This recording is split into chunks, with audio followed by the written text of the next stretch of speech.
उद्योगपतियों से महत्वपूर्ण निवेश की उम्मीद भी कर रहे हैं।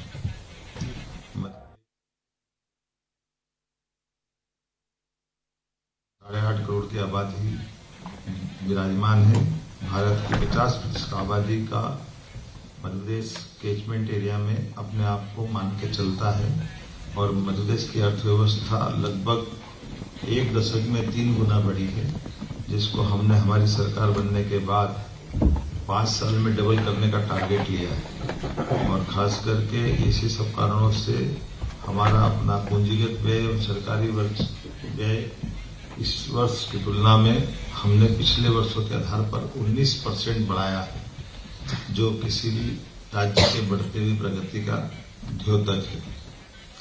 पिछले 5 वर्ष में हमने अपने निर्यात के प्रयास बढ़ाए हैं, जिसमें लगभग 2023-24 में 65,000 करोड़ का निर्यात मध्य प्रदेश के द्वारा किया गया है।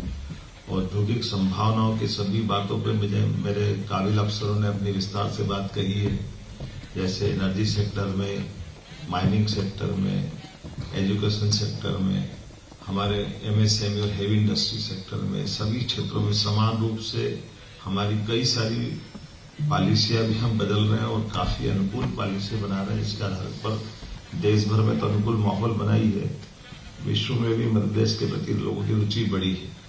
लेकिन मैं आज इनके साथ इसीलिए आया हूं कि ये पॉलिसियों के इतर जाकर के भी, इससे बाहर जाकर भी हमको अगर कोई आवश्यकता पड़ेगी तो सरकार हर निवेशकों के हिसाब से भी इसमें कंसीडर करने के लिए हमारी मनोमस्तिष्क की भावनाएं खुली हुई है। मुझे इस बात की प्रसन्नता है।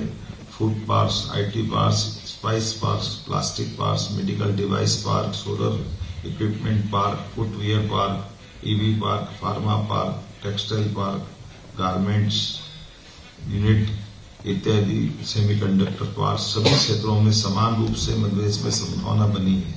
हमारी विशेष नीतियां खासकर गारमेंट, लॉजिस्टिक, ईवी, खाद्य प्रसंस्करण, ethanol, IT, pharma, medical device में बड़े सेक्टरों को, बड़े निवेशकों को आकर्षित कर रही है।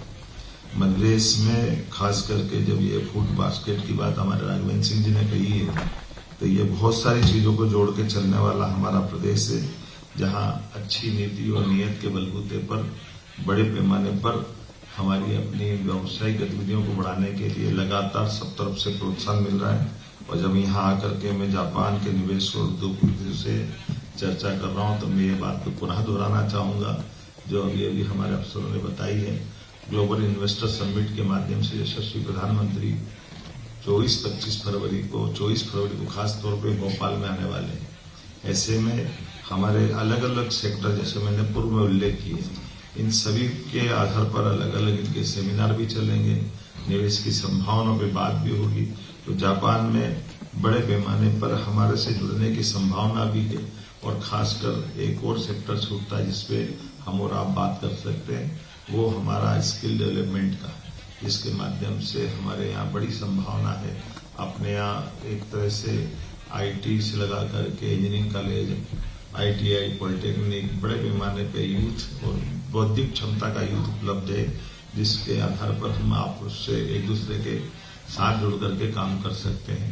यहाँ की यूनिवर्सिटियों से हमारी यूनिवर्सिटियां 52 हमारी प्राइवेट सेक्टर है, 17 गवर्नमेंट यूनिवर्सिटियां हैं, बड़े पैमाने पर engineering college, medical college, health, education, ऐसे बड़े बड़े सेक्टर जिसमें लंबे समय तक जापान और भारत के संबंध मध्य प्रदेश के लिए काफी हितकर रहेंगे।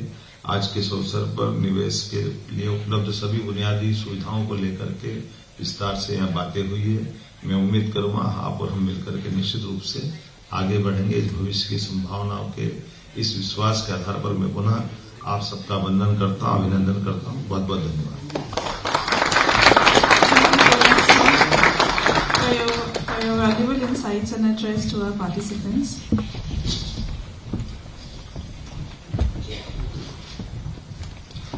Moving towards the end of the program for today, we will now have a vote of thanks from Mr. Vishnu Jaju.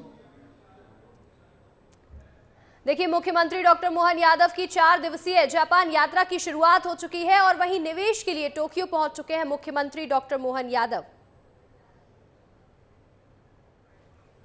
वहीं देखिए निवेशकों से चर्चा कर रहे हैं, उद्योगपतियों से बैठकें भी करेंगे और मध्य प्रदेश में निवेश को लेकर के यहां एक बड़ा प्रयास है। अब मुख्यमंत्री जापान दौरे पर पहुंचे हुए हैं। 28 तारीख से 1 फरवरी तक मुख्यमंत्री जापान में रहने वाले हैं और वहीं उसी के साथ देखिए अब मध्य प्रदेश में निवेश की बौछार के लिए तैयारियां हैं, क्योंकि टोक्यो में टेक्नोलॉजी और आर्थिक क्षेत्र में मध्य प्रदेश में निवेश आए, इसको लेकर के मोहन यादव लगातार कई देशों का दौरा कर चुके हैं। इससे पहले जर्मनी गए थे, ब्रिटेन गए थे और अब जापान यात्रा पर मुख्यमंत्री डॉक्टर मोहन यादव हैं। वहीं निवेश के लिए टोक्यो पहुंचे हुए हैं और देखिए ओसाका और कोबे जैसे प्रमुख शहरों की यात्रा भी कर रहे हैं। आपको ये तस्वीरें भी दिखा दे रहे हैं, ये देख लीजिए, ये पूरी तस्वीरें हैं जहां मोहन का मिशन निवेश देख लीजिए। आपको बता रहे हैं जहां पर मुख्यमंत्री डॉक्टर मोहन यादव 4 दिवसीय जापान यात्रा पर गए हुए हैं और निवेश को लेकर के लगातार ही मुख्यमंत्री डॉक्टर मोहन यादव सक्रिय हैं और GIS यानी कि ग्लोबल इन्वेस्टर समिट के लिए वहां पर उद्योगपतियों को आमंत्रण भी देंगे।